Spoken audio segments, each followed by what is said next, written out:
Vou me esconder aqui, viu, velha? Fica tranquila, senão já sabe, vou botar fogo em você! Ele invadiu a casa de uma idosa durante a chacina no Rio de Janeiro, mas a Virgem Maria o deu uma lição. Inscreva-se no canal e ative o sino. A noite no Complexo da Penha cai como uma maldição. Não é escuridão comum, é aquela que sufoca, que aperta no peito, que parece viva e hostil. As luzes das casas piscam fracas entre os barracos empilhados uns sobre os outros, como se a própria favela estivesse respirando com dificuldade, contendo o ar antes de algo ruim acontecer. Naquela terça-feira, dia 28 de maio, o ar estava realmente parado. As ruas vazias. As vozes mortas. Os vizinhos todos recolhidos, sabendo que quando a polícia entrava em operação, a morte vinha junto. Rafael corria. Seus pulmões queimavam enquanto seus pés batiam contra o asfalto rachado. Tinha 25 anos, corpo musculoso de quem havia passado mais tempo em rua do que em qualquer lugar seguro, olhos que não tinham brilho, apenas aquele vazio que sobra quando a consciência morre aos poucos. Ele não era o pior do complexo, mas também não era o melhor. Era apenas mais um no meio de centenas de homens que haviam entrado no tráfico porque era a única linguagem que o mundo lhes havia ensinado. Tiros soavam de todos os lados. Não era uma operação limpa, nunca era. Era caos. Era balas perdidas, vozes altas, sirenes ecoando nos becos estreitos, crianças gritando dentro das casas, e aquele cheiro que só a guerra traz: pólvora, medo, sangue no ar. Rafael havia visto operações antes. Havia perdido colegas em operações antes. Mas hoje era diferente. Hoje a polícia tinha ordem de atacar com força maior. Hoje alguém importante havia morrido, e agora era preciso cobrar o preço. Rafael precisava desaparecer. Enquanto corria entre os barracos, sua mente acelerada pensava em onde se esconder. A base onde ele dormia havia sido descoberta. A rua principal estava bloqueada.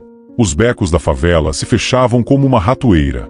Ele podia ouvir os gritos dos colegas sendo presos, o som de vidros quebrando, o latido furioso dos cães policiais. Isto não era um lugar para se estar. Foi então que ele viu a casa. Não era diferente das outras. Pequena, simples, com as paredes pintadas em tons gastos de rosa. A porta estava aberta. Uma brecha. Uma chance. Rafael não pensou. Apenas invadiu como um animal assustado procurando seu buraco de segurança. Dentro, a primeira coisa que percebeu foi o silêncio. Havia uma mulher sentada em uma poltrona antiga, desgastada pelo tempo, com um terço nas mãos. Ela estava rezando. Seus lábios se moviam em sussurros, seus olhos estavam fechados, e havia um rosário passando entre seus dedos, dedos enrugados, cansados, que conheciam mais trabalho do que repouso em toda uma vida. Dona Joana. Rafael a reconheceu na mesma hora. Era mãe de uma colega de cela de seu primo. Não, era a avó de alguém. Ou simplesmente era uma mulher velha do bairro que a maioria conhecia. Uma daquelas mulheres que rezava na porta de casa, que tinha comida para oferecer aos meninos da rua, que falava para as pessoas se afastarem do tráfico. Uma mulher que Rafael havia visto 100 vezes e que ele nunca havia realmente notado. Mas naquele segundo, um único segundo que mudou tudo, Rafael a viu diferente. Viu nos olhos dessa mulher o rosto de sua avó. A avó que havia morrido quando ele era criança. A avó que havia o levantado nos primeiros anos de vida, quando sua mãe estava nas ruas. A avó que havia o embalado para dormir, que havia o protegido do frio, que havia sussurrado para ele que ele era bom, que ele era amado, que ele tinha futuro. A avó que havia morrido acreditando que seu neto se tornaria alguém melhor do que o mundo tentava o fazer ser. Tiros explodiram do lado de fora. A polícia estava perto. Rafael precisava agir. Naquele instante, a criança que havia morrido dentro dele anos atrás tentou surgir novamente. Tentou avisar para sair, para não fazer o que estava prestes a fazer. Mas a criança havia sido enterrada tão fundo que sua voz era apenas um sussurro fraco, facilmente abafado pelo medo, pela adrenalina, pelas drogas ainda circulando em seu sangue. Rafael puxou a mãe para o chão com violência. Dona Joana gritou. Seu terço caiu e as contas de madeira se espalharam pelo assoalho como lágrimas pretas. Rafael a amarrou com cordas que encontrou na casa. Volta depois volta nas mãos, na cintura, nas pernas, enquanto ela rezava, rezava, rezava. Sua voz tremendo mas ainda sussurrando o Pai Nosso, como se a oração fosse sua última defesa contra a violência que a alcançava. Não grita, ordenou Rafael, ofegante, enquanto a prendia em um quarto nos fundos da casa. Não grita, que eu não te machuco. Uma promessa que ele não tinha certeza se conseguiria manter. Rafael fechou a porta e se esticou no chão do quarto da frente, esperando. Esperando que a polícia passasse. Esperando que o caos passasse. Esperando que ele pudesse voltar a ser apenas mais um número nas ruas do complexo. A profissão que havia escolhido, a vida que havia abraçado, o caminho do qual não havia volta.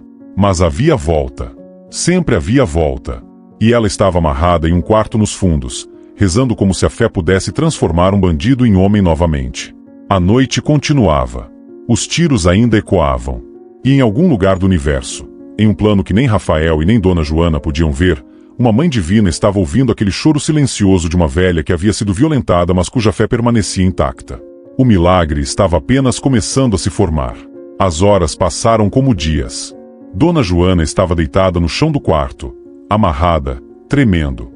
O terço havia permanecido espalhado no chão da sala, suas contas de madeira dispersas como sementes que nunca germinariam naquela terra de maldição. Ela havia tentado se mover nos primeiros minutos, mas as cordas eram firmes e seus ossos já não tinham a força de antes. Então ela fez a única coisa que lhe restava. Continuou rezando. Rezava em sussurro. Rezava pelo perdão. Rezava pela segurança de seu neto, que estava lá fora em perigo. Rezava pela polícia, pela favela, por todos os meninos perdidos que ela via todo dia entrando no tráfico como quem entra em um rio que puxa para baixo. Rezava pelo menino que a havia prendido, porque ela havia reconhecido aquele rapaz. Havia o visto crescer, havia o visto mudar, havia o visto perder a luz nos olhos, um dia de cada vez. Rafael, enquanto isso, estava louco. Estava no chão da sala, tentando não fazer barulho, enquanto a polícia passava com seus helicópteros e seus cães. Suas pupilas dilatadas, seu coração acelerado, sua mente em um labirinto sem saída. Ele havia matado. Havia matado muitas vezes. Havia sido responsável por mortes que nunca conseguiria contar se tentasse. Mas o que o assustava naquele momento não era a polícia. Era a mulher no quarto. Era a fé que ele havia visto nos olhos dela enquanto aprendia. Era a culpa. A culpa era um sentimento que ele havia aprendido a ignorar. Culpa era luxo de pessoas que tinham tempo para pensar, para refletir, para se permitir sentirem remorso. Ele havia se recusado a sentir culpa por anos. Havia matado a cada morte que cometia, a cada roubo, a cada violência. Mas agora, naquele silêncio, naquela espera miserável, a culpa estava retornando como um espectro que não podia ser negado. Horas se passaram. Depois chegou a fome. Rafael conseguiu se mexer sem fazer barulho excessivo e encontrou a cozinha de Dona Joana. Havia arroz, feijão, alimentos simples, mas que aquele corpo precisava. Ele poderia ter comido sozinho, mas algo torto dentro dele o fez trazer comida para a velha amarrada. Algo que não era compaixão, era mais como um impulso, uma necessidade de confirmar que ela ainda estava viva, que aquela visão da avó não havia sido uma ilusão de sua mente quebrada.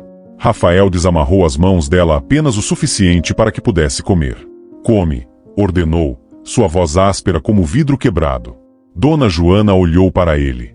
Seus olhos ainda tinham água, não de medo agora, mas de compaixão.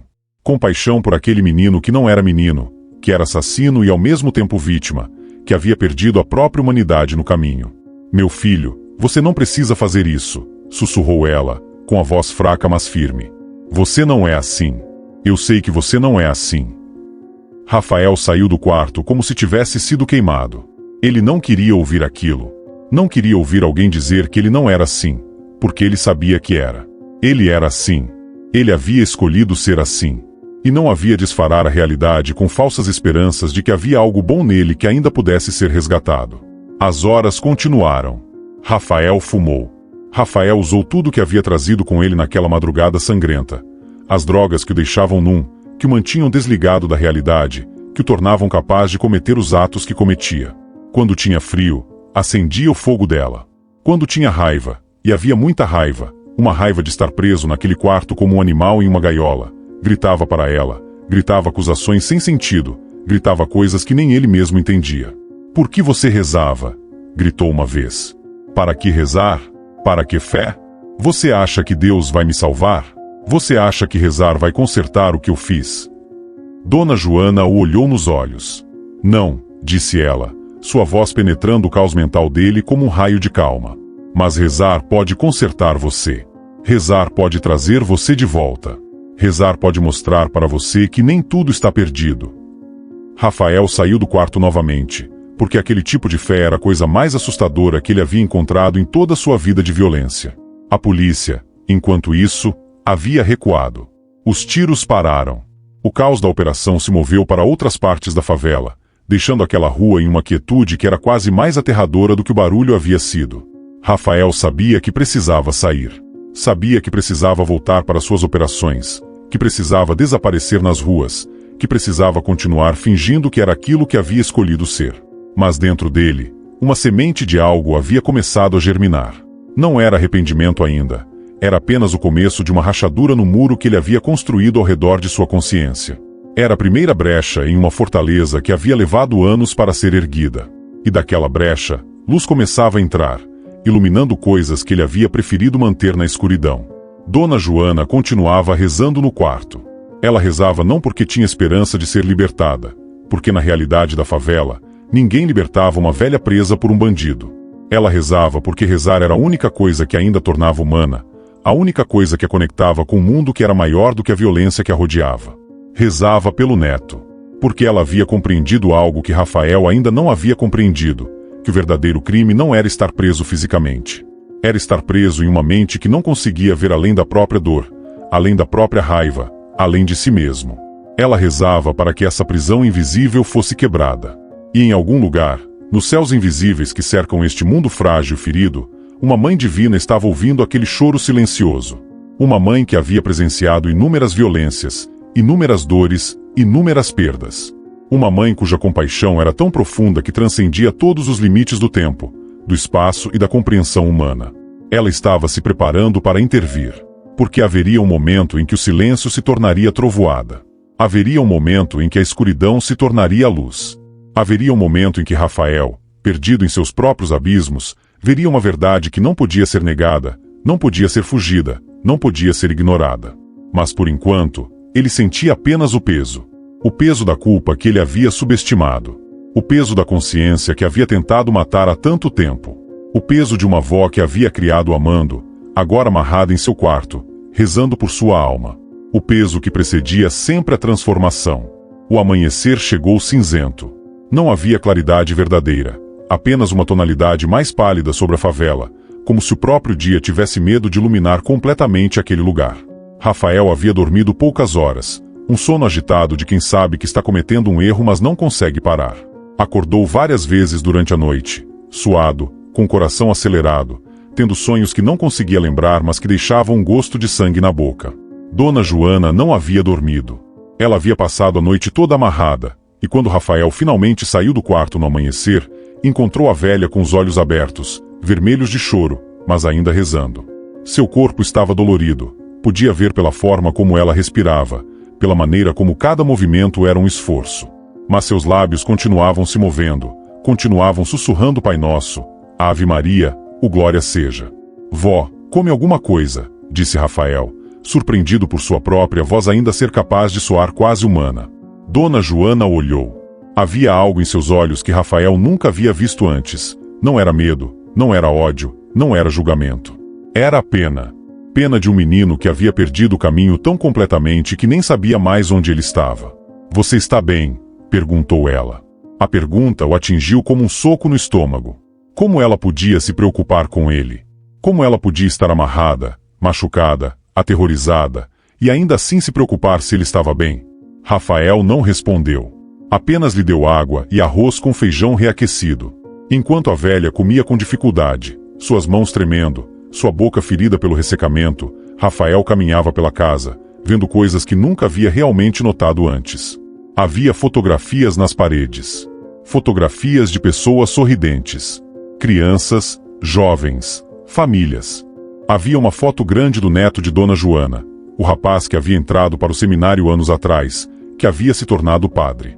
Havia uma foto de sua filha, que havia falecido havia 7 anos, de câncer. Havia uma foto de Dona Joana quando era jovem, ao lado de um homem que havia morrido na construção civil, deixando-a viúva aos 40 anos. Uma vida inteira de dor, pensou Rafael. Mas também uma vida inteira de amor. Havia lenços de renda em prateleiras. Havia vidros de remédio para pressão, para diabetes, para uma dor nas costas que nunca acabava. Havia um rosário pendurado acima da cama, com uma imagem de Nossa Senhora fixada com um alfinete de segurança feito para não cair. Havia uma vida.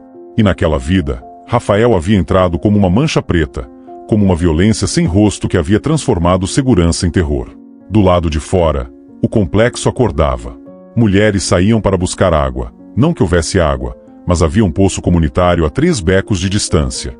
Crianças saíam para brincar nas ruas, indiferentes ou acostumadas demais à violência para notar que algo estava errado. Havia mães gritando nomes, havia o som de panelas, havia o cheiro de café fraco sendo preparado. Era um dia normal na favela. Mas em algum lugar, havia gente chorando. Havia mães que haviam perdido filhos na operação de ontem. Havia famílias inteiras que acordavam sabendo que havia um lugar vazio à mesa, um quarto vazio, uma cama que não seria mais aquecida. A operação havia deixado 8 mortos confirmados, alguns criminosos, alguns policiais, alguns apenas pessoas que estavam no lugar errado na hora errada. Rafael havia contribuído para aquele número. Havia contribuído para aquele sofrimento. E agora, em uma casa simples com uma velha rezando, havia uma pequena brecha em sua consciência que o forçava a ver isso. No início da tarde, Rafael ouviu uma voz chamando pela porta de Dona Joana. Dona Joana! Dona Joana, você está bem? Era uma vizinha, uma mulher mais jovem, que havia visto Rafael entrar correndo e ouvido a luta da noite anterior. Rafael se congelou. Ele não podia ser visto. Não podia deixar ninguém saber que ele estava ali.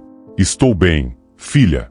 Apenas descanso, gritou Dona Joana em resposta, sua voz firme apesar da tortura que havia enfrentado. Não me incomode. A vizinha saiu. Mas o medo em Rafael cresceu. Ele sabia que não podia ficar ali por muito mais tempo. A polícia estaria procurando por ele. Seus colegas do tráfico estariam procurando por ele. E se a vizinha suspeitasse, chamaria alguém e tudo desabaria. Ele precisava sair. Precisava desaparecer novamente para as ruas. Mas quando olhou para Dona Joana, ainda amarrada, ainda rezando, ainda olhando para ele com aquele olhar que combinava compaixão com uma tristeza que queimava como fogo, Rafael sentiu pela primeira vez em muitos anos o que era estar verdadeiramente aprisionado. Não pelas cordas que o prendiam à sua própria natureza violenta, mas pela verdade que ele finalmente conseguia ver. Naquela noite, Rafael preparou comida para Dona Joana. Preparou com as mãos que haviam matado, que haviam roubado, que haviam espancado. Preparou com deliberação, com cuidado quase paternal. E enquanto a velha comia, ele permaneceu ao seu lado, sentado no chão, seus olhos vagos, seus pensamentos em um lugar que ele não conseguia alcançar. Rafael, disse Dona Joana depois, enquanto comia lentamente, você sempre foi um menino doce. Você lembra quando você tinha 5 anos e apanhava flor no quintal para me dar? Você lembra? Rafael não respondeu, mas seu peito apertou como se estivesse sendo esmagado. Seu pai era assim também, continuou ela. Antes de tudo desabar, antes da droga, antes da polícia, antes da morte. Ele era doce. Mas ninguém nos ensinou como proteger aquela doçura. Ninguém nos mostrou como sobreviver sem vender nossa alma. Rafael saiu do quarto com os olhos queimando, incapaz de suportar aquela verdade falada em voz alta. Ela havia visto através dele. Dona Joana havia visto a criança que ainda existia em algum lugar profundo, enterrada sob anos de violência e escolhas ruins. E aquela visão, aquela confirmação de que ele não havia sempre sido um monstro, que havia começado como uma criança inocente que havia sido corrompida pelo mundo, era quase insuportável. Porque se havia começado como inocente, então havia responsabilidade. Havia escolha. Havia o peso terrível de compreender que havia tido outras opções, mesmo que fossem difíceis, mesmo que fossem impossíveis de ver naquela época. A noite caiu novamente. Rafael permaneceu acordado, fumando, seu corpo e mente em conflito. Seus colegas do tráfico estariam esperando por ele. Havia operações para coordenar, havia dinheiro a ser cobrado, havia mortes a serem vingadas. Mas parte dele, aquela parte que havia sido enterrada, aquela criança de 5 anos que apanhava flores, não queria voltar. Não queria ser aquilo novamente. Mas não sabia como ser outra coisa. E foi naquele momento de desespero total, naquele momento em que Rafael compreendeu pela primeira vez que estava verdadeiramente perdido, que Dona Joana se moveu para a ação que mudaria tudo. Ela usou seus últimos resquícios de força para se soltar das cordas, seus dedos enrugados trabalhando nos nós, sua determinação acendida por uma fé que transcendia o medo físico. E quando finalmente conseguiu se libertar, não correu. Não gritou pedindo ajuda. Caminhou, dolorida e tremendo, até a pequena capelinha em seu quarto. Aquele espaço sagrado onde ela havia rezado por décadas, onde havia colocado suas esperanças e seus medos nos pés de uma estátua de gesso de Nossa Senhora que havia comprado em uma feira há 30 anos. Ali, diante daquela imagem simples mas poderosa, Dona Joana caiu de joelhos. E rezou de uma forma que nunca havia rezado antes. Mãe Maria. A voz de Dona Joana começava como um sussurro rouco, mal mais do que ar passando entre os lábios. Mas havia algo em daquela voz, uma verdade tão crua, tão desnuda, que parecia capaz de rasgar os céus. Mãe Maria, eu estou aqui. Eu sempre estou aqui. E hoje, eu preciso falar com você como nunca precisei antes. A capelinha era pequena, talvez 2 metros por 2 metros. As paredes eram de madeira velha, com a tinta descascando em alguns lugares. Havia um pequeno crucifixo acima, feito de madeira e pregado com prego enferrujado. Havia velas, algumas antigas, já queimadas até o final, deixando apenas ser espalhada nos vidros. E havia a estátua.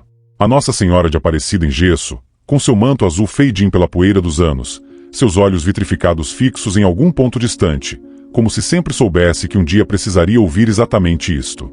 Dona Joana respirava com dificuldade. Seu corpo ainda doía da prisão. Suas mãos estavam avermelhadas pelas cordas. Havia roxos em seus braços, e uma pequena ferida em sua testa onde havia se batido durante a luta. Mas seu coração batia com força, e sua fé, aquela fé que havia sido testada e retestada, queimada e purificada como ouro no fogo, permanecia intacta. Eu não vou pedir justiça, continuou ela, e agora as lágrimas escorriam livremente por seu rosto enrugado. Eu não vou pedir que você o puna.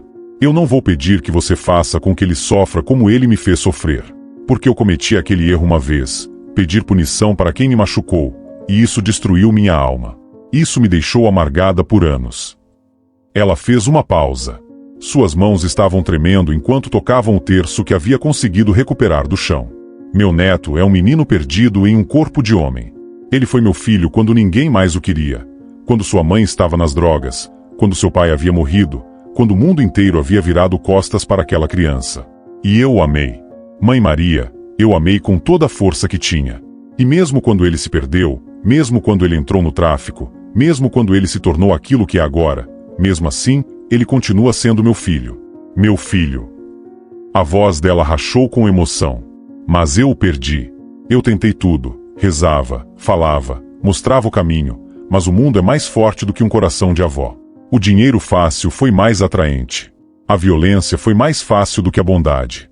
As ruas foram mais sedutoras do que o lar. Dona Joana respirou fundo. Então, Mãe Maria, eu não vou pedir que você o puna. Eu vou pedir que você o salve. Eu vou pedir que você faça com o coração dele o que você fez com o meu quando eu estava desesperada. Que você mostre para ele que ainda existe volta possível. Que você o toque no lugar onde ele não consegue se tocar. Que você o mostre que ainda existe amor possível, que ainda existe perdão possível, que ainda existe futuro possível. Ela colocou a testa no chão. Porque se há um Deus verdadeiro neste mundo, e eu acredito que há, então ele sabe que nenhuma criança nasce querendo ser um assassino. Nenhuma criança nasce querendo ser uma dor. Ninguém escolhe nascer no inferno da favela, na violência, na pobreza, na desumanidade. Ninguém escolhe isso. Seu choro era silencioso agora, mas seu corpo inteiro tremia.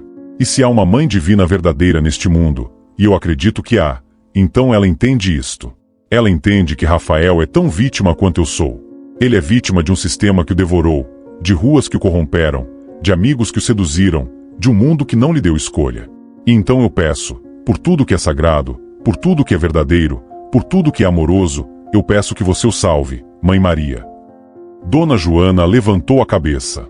Seus olhos estavam fechados, mas seu coração estava aberto, completamente aberto, vulnerável, exposto, sem defesa e sem máscara. Era uma oração que não buscava esconder nada. Era a verdade pura de uma mulher que havia sofrido e mesmo assim permanecia capaz de amar aquele que a havia ferido. Eu não sei se você ainda fala para o céu, Mãe Maria. Eu não sei se as preces de uma avó velha ainda chegam até lá. Mas eu acredito. Eu acredito que você escuta. Eu acredito que você se comove. Eu acredito que a compaixão de uma mãe, Seja uma mãe humana ou uma mãe divina, é a coisa mais poderosa que existe neste universo. Ela respirava agora mais lentamente, mais profundamente, como se a própria oração estivesse a acalmando. Então eu estou aqui, ajoelhada diante de você, e eu estou pedindo. Não para mim. Pela primeira vez na minha vida, eu estou pedindo apenas por outro, por alguém que me machucou, por alguém que me violentou, por alguém que causou terror na minha vida. E eu estou pedindo porque eu sou mãe. Porque uma mãe nunca deixa de amar seus filhos, não importa o quanto eles tenham se perdido. Uma mãe continua rezando, continua esperando, continua acreditando que há volta. Dona Joana permaneceu ali por horas. Rezava o rosário completo, todos os mistérios. Rezava Pai Nosso e Ave Maria até sua voz ficar rouca. Rezava com aquela fé que havia suportado décadas de pobreza, de perda, de solidão. Rezava com a fé de uma mulher que havia enterrado seu marido, seu filho, sua filha, e ainda assim acreditava em um Deus bom. Rezava para que seu neto fosse salvo. E conforme a noite avançava e Dona Joana continuava rezando, algo começava a mudar no complexo da Penha. Não havia mudança que pudesse ser vista, não havia tremor de terra, não havia som de trovão. Mas havia algo, uma leve mudança no ar, uma alteração no silêncio, como se o próprio universo estivesse se posicionando para algo extraordinário. No quarto da frente, Rafael continuava fumando, sua mente em caos, seu coração pedindo por algo que não conseguia nomear. Ele não sabia que sua avó havia se libertado. Ele não sabia que ela estava rezando por ele com toda a força que sua alma possuía. Mas em algum lugar profundo, no lugar onde a alma humana toca o divino, ele sentia algo. Sentia uma corrente invisível conectando a algo maior. Sentia uma presença que não conseguia explicar. Sentia que o céu estava ouvindo. E ele, que havia matado inúmeras vezes, que havia roubado, que havia destruído, Rafael estava começando a compreender que talvez, apenas talvez, havia uma chance para ele que ia além da morte nas ruas ou da prisão. Havia uma chance de redenção. E aquela chance estava sendo rezada para existir por uma mulher que o amava tão profundamente que nem a violência conseguia quebrar aquele amor. A madrugada chegou como uma respiração contida. Rafael estava deitado no chão da sala, seus olhos abertos mas sem enxergar nada. Apenas o teto de madeira e infiltrações que deixavam manchas como mapas de terras esquecidas. Ele havia fumado tudo o que tinha. Havia comido pouco. Havia passado as últimas horas em um estado que não era exatamente vigília nem sono. Era um limbo onde seu corpo descansava, mas sua mente continuava em guerra consigo mesma. Naquela hora indefinida, entre a meia-noite e o amanhecer, Rafael notou algo. O silêncio havia mudado. Não era o silêncio comum da favela durante a noite. Aquele silêncio que carrega tensão, que está sempre à espreita, que pode se quebrar a qualquer momento com tiros ou sirenes. Era um silêncio diferente.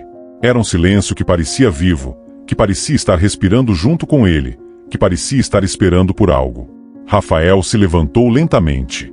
Seus músculos protestaram. Ele havia dormido pouco em 2 dias, havia fumado demais, havia comido pouco. Mas havia algo em seu corpo que o pulia para cima, algo que chamava para fora do quarto, para a sala, para algum lugar que ele não conseguia definir. Quando saiu, viu que a porta da capelinha estava aberta. A luz vinha de lá, não era luz comum. Era um brilho suave, quase azulado, que emanava daquela pequena sala sagrada. Rafael havia passado pela capelinha dúzias de vezes naqueles 2 dias, mas nunca havia entrado. Nunca havia se permitido entrar naquele lugar que era de fé, porque ele não tinha fé, porque havia renunciado à fé há muito tempo. Mas agora, puxado por algo que não conseguia resistir, Rafael caminhou em direção àquela luz. Quando chegou à porta, viu Dona Joana. Ela estava ajoelhada, seu corpo curvado sobre o terço, seu rosto iluminado por aquela luminosidade branda que vinha de dentro. Ela rezava, seus lábios se movendo continuamente, suas mãos passando de conta em conta do rosário. Havia um cansaço absoluto em seus traços, mas havia também uma paz que Rafael nunca havia visto em nenhum ser humano antes. Rafael quis se afastar, mas não conseguiu. Havia algo magnético naquele cenário, uma avó rezando, uma luz inexplicável, uma paz que quase podia ser tocada. E então, quando Rafael estava ali parado, observando, Dona Joana abriu seus olhos. Seus olhos encontraram os de Rafael. E naquele contato, havia reconhecimento. Havia compaixão. Havia o amor de uma avó que havia rezado por horas, rezado pela alma de um neto que havia machucado, rezado pela redenção de alguém que havia renunciado à redenção, rezado porque aquele era o único poder que ela possuía. Rafael, sussurrou ela, Sua voz quase inaudível: venha. Sente aqui comigo. Rafael deveria ter recusado. Deveria ter saído dali, deveria ter voltado para as ruas, deveria ter continuado fingindo que nada havia mudado. Mas seu corpo não obedecia a seu julgamento. Seu corpo caminhava para frente, se ajoelhava ao lado de sua avó, e por primeira vez em muitos anos, Rafael se permitiu estar presente em um lugar sagrado. A luz continuava vindo de algum lugar que não conseguia identificar. Rafael percebeu que não vinha de nenhuma vela, não havia velas acesas ali. A luz vinha de nenhum lugar e de todos os lugares. Vinha das paredes, do chão, do ar. Vinha de dentro para fora. Reza comigo, meu filho, sussurrou Dona Joana, pegando sua mão, a mão que havia matado, a mão que havia roubado, a mão que havia ferido, e colocando-a sobre o terço. Rafael não sabia rezar. Pelo menos não acreditava que sabia. Mas sua boca começou a se mover, seguindo as palavras que sua avó sussurrava. Começou com o Pai Nosso, aquela oração que havia aprendido quando criança, quando acreditava que o mundo era um lugar bom e que Deus ouvia as preces dos meninos pobres da favela.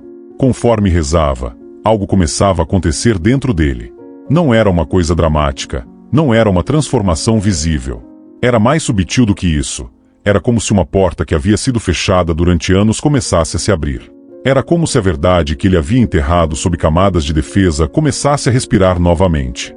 Era como se o menino que ele havia sido, aquele menino que sua avó havia conhecido, aquele menino que havia apanhado flores, aquele menino que havia acreditado no bem, começasse a sussurrar de dentro do assassino que ele havia se tornado. O silêncio ao redor dele se intensificou. Parecia que toda a favela, todo o Rio de Janeiro, talvez o mundo inteiro, havia pausado para ouvir uma velha e um jovem rezando juntos em uma capelinha de madeira velha. Parecia que o universo havia contido sua respiração. Dona Joana continuava rezando, mas seus olhos estavam fechados novamente. E Rafael rezava com uma intensidade que o surpreendia, com uma sinceridade que havia enterrado há muito tempo, com o desespero de alguém que havia finalmente compreendido que estava perdido e que precisava de algo para se agarrar. E então, muito lentamente, a luz começou a mudar. Não desapareceu, mas sua tonalidade se alterou, de um azul pálido para um azul mais profundo, mais rico, mais vivo. A luz começou a se concentrar em um ponto específico, logo acima da estátua de Nossa Senhora. O ar na capelinha ficou mais denso. Não era calor, era algo mais sutil que isso. Era uma alteração no próprio tecido da realidade, como se a fronteira entre o mundo material e o mundo espiritual estivesse se tornando mais fina, mais permeável. Rafael sentiu isso em sua pele, em seus ossos, em cada célula de seu ser. Dona Joana abriu os olhos. E naquele instante, ela viu também. Viu a luz se concentrando, viu a forma começando a se materializar, viu a realidade se dobrando para acomodar algo que transcendia a realidade normal. Rafael sentiu o terço em suas mãos começar a aquecer. Não queimava. Era mais como se estivesse tocando algo vivo, algo que pulsava com a energia de algo muito maior que ele mesmo. Ela está vindo, sussurrou Dona Joana, e havia uma mistura de temor reverencial e ternura em sua voz. Rafael não podia falar. Seu coração batia tão forte que achava que ia explodir de seu peito. Sua respiração havia se tornado superficial, como se o ar na capelinha houvesse se tornado tão denso que não conseguia entrar nos pulmões. E então, conforme Rafael assistia com seus olhos arregalados, a figura começou a se formar. Não era uma aparição súbita. Era mais como se estivesse se tornando gradualmente visível, como um rosto que emerge lentamente da névoa, como uma estrela que brilha mais intensamente conforme a noite fica mais escura. Começou como uma silhueta, depois cores começaram a se definir, depois cada detalhe começou a se clarificar. A capa azul. O manto que caía graciosamente sobre os ombros. O azul não era um azul comum, era o azul de um céu perfeito, o azul da paz eterna, o azul de algo que transcendia todo o entendimento humano. Depois, o rosto. Não era a cara de gesso da estátua. Era algo diferente. Era a realidade por trás da estátua, a essência que havia inspirado aquele molde, a verdade que nenhuma imagem poderia verdadeiramente capturar. O rosto combinava uma beleza que era quase insuportável de contemplar com uma compaixão tão profunda que queimava como fogo no peito. Seus olhos, ó Deus, seus olhos. Os olhos de Maria viam tudo. Viam cada crime de Rafael. Viam cada morte pela qual ele era responsável. Viam cada mentira, cada violência, cada momento em que ele havia escolhido o mal sobre o bem. Mas aqueles olhos não condenavam. Aqueles olhos apenas compreendiam, apenas sentiam compaixão, apenas amavam apesar de tudo. Rafael não conseguia respirar. Não conseguia se mover. Apenas conseguia ficar ali, ajoelhado, tremendo, seu corpo inteiro vibrando sob o peso daquela presença. A Virgem Maria desceu lentamente, seus pés não tocando o chão, sua forma deslizando através do espaço como se a gravidade não a afetasse. A luz azul que cercava sua forma preenchia toda a capelinha agora, tornando tudo ao redor dela branco, etéreo, quase irreal. Ela chegou perto de Rafael.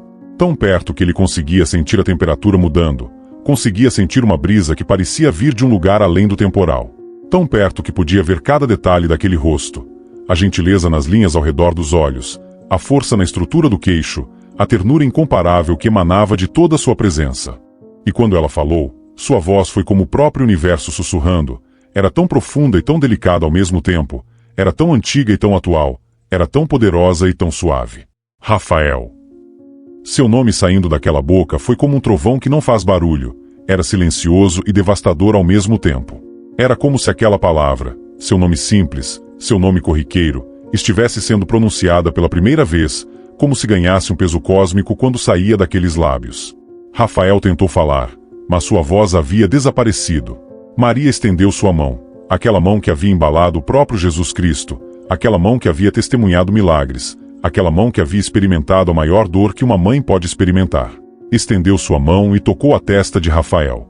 E quando a tocou, ele começou a ver. Você matou muitos, disse Maria, e sua voz não era acusatória, era apenas um enunciado de fato, uma verdade enunciada com amor. Você roubou muitos. Você destruiu muitos. Você causou sofrimento que não consegue medir, que não consegue contar. Rafael sentia as lágrimas escorrendo por seu rosto, mas não conseguia lembrar de quando havia começado a chorar. Você viu em cada rosto que destruiu apenas um número.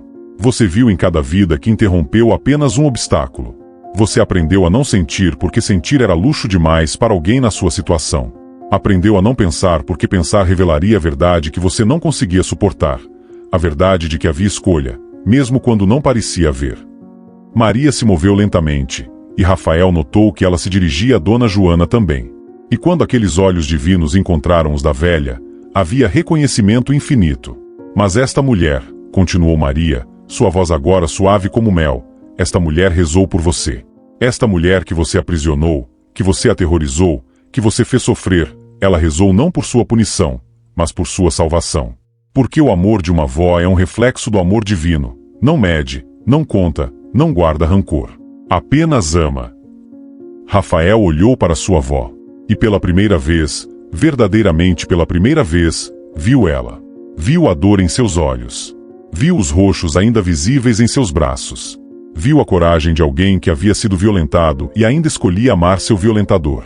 E naquela visão, algo em seu coração se partiu, não de dor, mas de uma compaixão que havia sido selada e agora era finalmente liberada.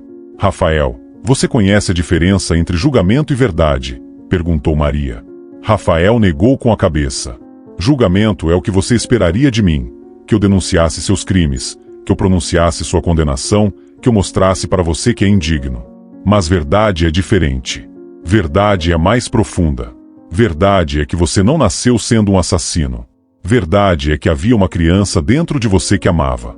Verdade é que havia inocência que foi roubada, não por sua própria escolha, mas pelas circunstâncias de um mundo quebrado. Maria se posicionou diante de Rafael, seus olhos penetrando a própria alma dele. Mas verdade também é que você escolheu. Você cresceu em um lugar onde as escolhas eram difíceis, onde o caminho certo era impossível, onde a violência era o único idioma que falavam. Verdade é que você fez essas escolhas sabendo que eram erradas. Verdade é que você matou sabendo que era errado matar. Verdade é que você roubou sabendo que era errado roubar. Havia peso em suas palavras, peso de séculos, peso de julgamento divino, peso de uma verdade absoluta. Mas aqui está o milagre, Rafael. Aqui está o segredo que o céu guarda para os que estão dispostos a ouvir. Nenhuma escolha é permanente. Nenhuma ação, por mais horrível que seja, é grande demais para ser redimida quando há arrependimento verdadeiro. Nenhuma alma, por mais perdida que pareça estar, é tão perdida que não possa ser salva pela graça divina. Maria estendeu ambas as mãos para Rafael. Agora, você verá. Você verá tudo. Você verá o que destruiu. Você verá o que poderia ter sido. Você verá o que ainda pode ser.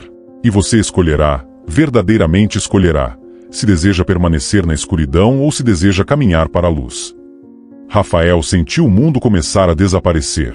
A capelinha ao seu redor se dissolveu, não desapareceu gradualmente, mas simplesmente deixou de ser relevante. Rafael estava em algum outro lugar, em todos os lugares e em nenhum lugar ao mesmo tempo. Era como estar dentro de uma visão que era mais real do que a realidade, era como estar em um momento que transcendia o tempo. As mãos de Maria ainda tocavam sua testa. Agora, você verá, sussurrou ela. Agora, você compreenderá. Agora, você saberá o que você fez. E quando souber, você poderá escolher. E com isso, as visões começaram. Não como imagens que ele via de fora. Rafael estava dentro delas, vivia-as, sentia-as em seu próprio corpo, em sua própria alma. Rafael reviveu tudo. Reviveu cada morte. Reviveu cada roubo. Reviveu cada momento de crueldade desnecessária. Mas não apenas reviveu como perpetrador, reviveu como vítima, reviveu como observador, reviveu como alguém que havia sido ferido. E conforme as visões continuavam, Rafael compreendeu algo que havia tomado 25 anos para aprender, que havia escolhido a escuridão, mas que a escuridão havia começado a escolhê-lo primeiro. Que ele era tanto vítima quanto perpetrador. Que ninguém era culpado apenas, e que ninguém era inocente completamente. Que a redenção era possível, mas apenas se ele a escolhesse verdadeiramente, apenas se renunciasse a tudo que havia construído, apenas se permitisse ser quebrado para ser reconstruído. A mão de Maria ainda tocava sua testa.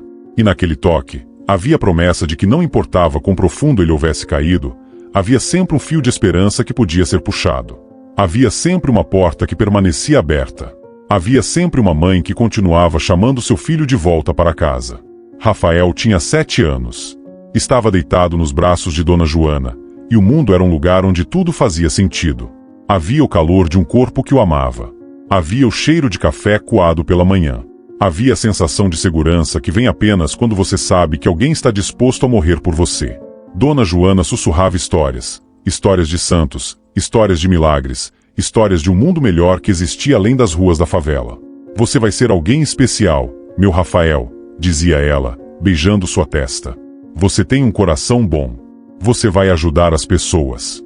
Você vai ser uma luz neste mundo escuro. Rafael podia ver o reflexo de seus olhos nos olhos dela, pequeno, inteiro, ainda cheio de esperança. Aquele menino acreditava. Aquele menino era capaz de acreditar que poderia ser bom, que poderia ser especial, que o futuro carregava promessas em vez de ameaças. E então a visão mudou. Rafael tinha 14 anos. Estava de pé em uma rua do complexo, e havia amigos ao seu lado, meninos como ele, perdidos como ele, com fome como ele. Eles estavam oferecendo a ele uma oportunidade. Dinheiro, respeito, poder. Tudo que o mundo havia negado a ele até aquele momento. Um dos meninos, Marcelo, que havia sido amigo dele desde a 5ª série, colocava a mão em seu ombro. Vem com a gente, Rafael. Aqui você é alguém. Aqui você tem valor. E Rafael viu a escolha. Viu o momento exato em que aquele menino de 7 anos que havia sido amado escolheu o caminho da escuridão. Não porque fosse malvado, mas porque o caminho da luz parecia impossível. Porque ser bom significava ser fraco. Porque ter esperança significava ser um tolo em um mundo que consumia esperança. Viu a morte dessa criança. Viu o momento em que o Rafael que amava desapareceu, lentamente primeiro, depois de repente. Viu quando parou de chorar, quando parou de sentir, quando parou de questionar. Viu quando desenvolveu a capacidade de fazer coisas horríveis sem se pestanejar. Viu quando se tornou um assassino. E então a visão mudou novamente. Agora ele estava vendo as faces das pessoas que havia matado. Não eram abstrações. Não eram números em um registro policial. Eram pessoas. Eram rostos. Eram histórias que transcendiam sua própria história. O primeiro era um rapaz chamado Lucas. Tinha apenas 17 anos quando Rafael o matou, em uma disputa de território que agora parecia completamente sem sentido. Lucas queria ser jogador de futebol.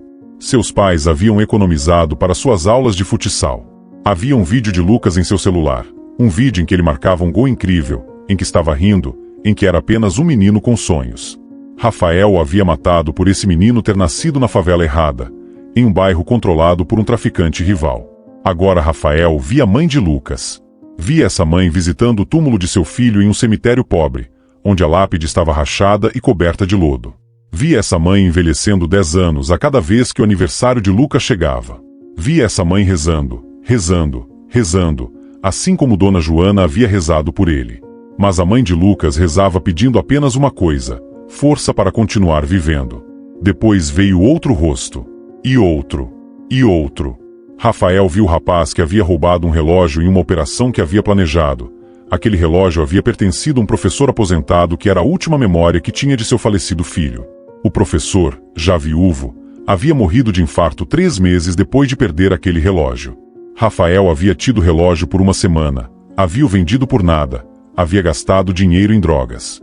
Uma memória valia menos do que uma noite de barato. Rafael viu famílias que havia destruído, não porque havia matado alguém, mas porque havia aterrorizado, havia traumatizado, havia deixado um medo permanente que as assombrava. Viu o rosto de um menino que havia sido espancado por seu bando, um menino que havia cometido o crime de estar no lugar errado, de não ter conhecido a humildade de um prédio rival, de ter ousado existir em um território que não era seu. Aquele menino agora tinha 18 anos e não conseguia sair de casa sem ter ataques de pânico. Havia tentado se suicidar 2 vezes. Rafael havia causado aquilo. Mas então, e isto foi o que quebrou verdadeiramente o coração de Rafael, viu Dona Joana em cada uma dessas cenas. Não literalmente, mas espiritualmente.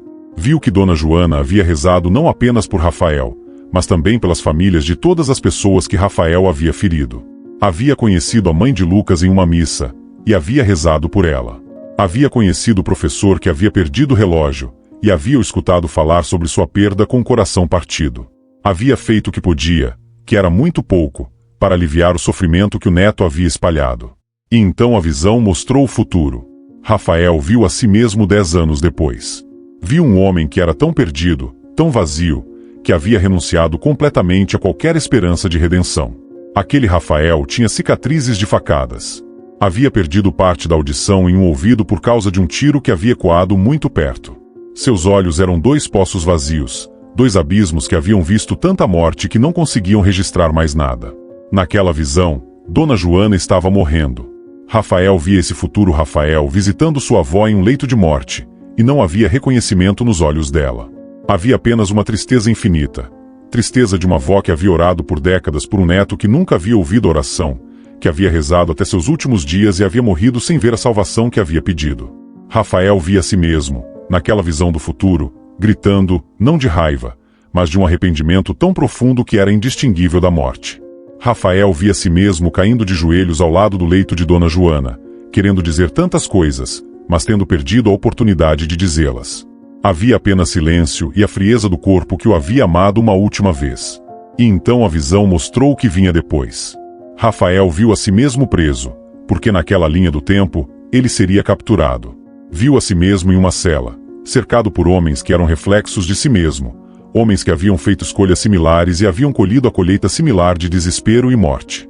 Mas principalmente, viu a si mesmo sozinho. Ninguém o visitava. Ninguém rezava por ele. Ninguém acreditava que havia volta. Havia apenas a noite infinita de uma célula, o som de outros prisioneiros gritando, e a verdade de que havia tido uma chance que havia sido rezada para ele por uma mulher que havia sido violentada, e havia desperdiçado aquela chance. Rafael assistiu àquela visão e sentiu sua alma se rasgar. Era pior do que qualquer morte, pior do que qualquer punição que a polícia ou a justiça pudesse impor. Era a verdade de que havia escolhido a escuridão quando havia uma mãe oferecendo luz. E então a visão piscou novamente. Mas desta vez, não mostrou apenas o futuro de escuridão.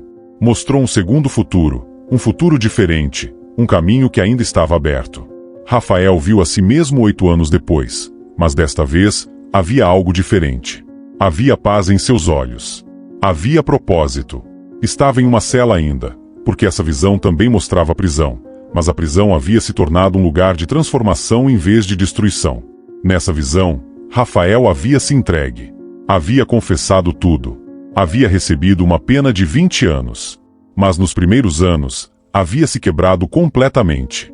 Havia chorando, não apenas lágrimas, mas aquele tipo de choro que esvazia uma pessoa, que a deixa sem defesa, que a abre para a possibilidade de mudança. Havia começado a aprender. Havia estudado na prisão. Havia lido livros que nunca havia tido acesso antes. Havia conhecido pessoas, guardas, capelães, outros prisioneiros, que lhe haviam mostrado que havia mais no mundo do que violência. Havia rezado, de verdade rezado, não apenas palavras vazias, mas com uma sinceridade que queimava como fogo. E em essa visão, Dona Joana continuava viva. Visitava-o uma vez por mês. Trazia comida caseira. Trazia amor. Mas também trazia algo mais importante. Confirmava que ele estava sendo salvo, que a transformação era real, que aquele menino de 7 anos que ela havia amado ainda existia, apenas enterrado sob camadas que poderiam ser removidas. Rafael viu a si mesmo 10, 15, 20 anos depois. Viu a si mesmo como um homem diferente, ainda em prisão, mas livre de verdade. Viu a si mesmo ajudando outros prisioneiros, mostrando para eles o caminho que havia encontrado, sendo um exemplo vivo de que nem mesmo a pior perdição era final. Viu Dona Joana envelhecida, mas em paz, sabendo que sua oração havia sido respondida. Viu a si mesmo, na verdade, visitando seu próprio túmulo, não porque houvesse morrido de morte, mas porque havia renascido. O Rafael que havia sido, o assassino, o traficante, a máquina de destruição, havia morrido. E algo novo havia nascido em seu lugar. Algo que ainda estava quebrado, ainda estava ferido, mas que havia escolhido a luz. E naquela visão final, Rafael via o rosto de Dona Joana. Viam-se um ao outro com os olhos do espírito, depois que ela havia partido, depois que ele havia completado sua transformação e havia finalmente compreendido que ela havia sacrificado por ele. E naquele encontro espiritual, havia apenas amor, apenas compreensão, apenas duas almas conectadas por um fio de fé que havia suportado tudo. A visão começou a desaparecer. Rafael se viu de volta à capelinha, mas agora, em vez de estar ajoelhado diante de Maria, estava ajoelhado diante de si mesmo. Estava olhando para todas as escolhas que havia feito, todas as pessoas que havia ferido, toda a escuridão que havia espalhado. E pela primeira vez em 25 anos, Rafael sentia remorso real. Não o remorso que o protegia, que é apenas autopreservação, mas o remorso que o destruía completamente, que é a verdadeira compaixão pela dor que havia causado. E naquele momento de verdade absoluta, Rafael compreendeu que havia uma escolha que ainda restava. Uma escolha que era completamente sua. Rafael acordou gritando. Não eram gritos de um bandido, eram gritos de uma criança que havia visto o inferno. Dona Joana o pegou nos braços como fazia décadas atrás, enquanto ele chorava com um choro que vinha de profundezas que nem sabia que existiam. Me perdoa, vó. Me perdoa por tudo, soluçava Rafael, seu corpo inteiro tremendo. Dona Joana o olhou nos olhos. Já perdoou, Rafael, porque você não é o que você fez. Você é o que você escolhe ser agora. Rafael permaneceu nos braços de sua avó durante horas, permitindo-se finalmente sentir toda a culpa, toda a verdade que havia enterrado. Quando o amanhecer chegou, havia claridade em seu rosto e determinação. Vó, eu vou me entregar à polícia, disse Rafael. Sua voz era firme, não era a voz de um bandido, era a voz de um homem que havia finalmente compreendido responsabilidade. Dona Joana olhou. Você tem certeza? Sim, porque isso é o certo. Rafael tomou banho, se vestiu e compartilhou a última refeição feita por alguém que o amava antes de sua vida mudar completamente. Confessou tudo para Dona Joana, cada morte, cada roubo, cada violência. Ela ouviu com um coração que era tanto partido quanto renovado. Naquela tarde, Rafael caminhou pelas ruas do complexo que havia percorrido como predador. Reconhecia cada injustiça que havia cometido, cada pessoa que havia ferido. Quando chegou à delegacia, entregou-se. Meu nome é Rafael da Silva. E estou aqui para me confessar por 22 assassinatos, dezenas de roubos, tráfico de drogas e várias acusações. A confissão ocupou páginas. Cada detalhe, cada nome de cúmplices, cada crime foi documentado. Recebeu sentença de 20 anos. Quando o juiz pronunciou a sentença, Rafael simplesmente assentiu. Não protestou. Não pediu clemência. Apenas aceitou como um homem que havia finalmente compreendido responsabilidade. Enquanto levavam para a prisão, Rafael viu Dona Joana na galeria do tribunal rezando. Seus olhos encontraram os de Rafael, e naquele encontro havia compreensão mútua. A compreensão de que aquela decisão, embora custasse liberdade, libertava a alma. Naquela cela fria, naquela noite solitária, Rafael ajoelhou-se e rezou pela primeira vez não porque tinha medo, mas porque tinha esperança. Rezou pelas pessoas que havia ferido. Rezou por sua avó. Rezou pela graça que havia sido estendida para ele quando estava perdido demais para ser encontrado. E naquela oração, Rafael compreendeu que havia nascido novamente. Rafael estudou na prisão. Leu, rezou, se transformou. Dona Joana visitava regularmente. Uma vez por semana, trazia comida caseira e amor inabalável. Rafael se tornou catequista, ensinava a outros prisioneiros sobre fé e redenção. 8 anos depois, a mãe de Lucas, o rapaz que Rafael havia matado, chegou à prisão. Sou mãe de Lucas. Estou cansada de odiar. Rafael chorou. Seu filho está em meu coração todos os dias. Rezo por ele. Marta estendeu sua mão. E Rafael a segurou. A mão de uma mãe oferecendo graça a quem não merecia. Ela deixou uma foto de Lucas rindo, jogando futebol. Rafael a pendurou em sua cela, ao lado do terço azul de Dona Joana. Cada dia, via aquele sorriso e era recordado do porquê suas ações importavam. Dona Joana faleceu no 9º ano de prisão. Morreu em paz, sabendo que sua oração havia sido respondida. Naquela noite, Rafael sentiu uma brisa que não havia brisa, uma presença além de explicação. Por um momento, viu um brilho azul suave, a silhueta de uma mulher em manto azul, sorrindo em aprovação. Rafael rezou sabendo que era realmente livre. 16 anos depois, Rafael foi libertado. Saiu com cabelos grisalhos e uma paz que transcendia circunstâncias materiais. Ajoelhou-se no cemitério de Dona Joana e fez uma promessa. Passaria o resto de sua vida salvando vidas através de seu testemunho. Trabalhou em reabilitação de prisioneiros, com jovens em risco nas favelas, em igrejas. A história de Rafael correu pelas comunidades pobres. Tornou-se conhecida não como crime, mas como redenção.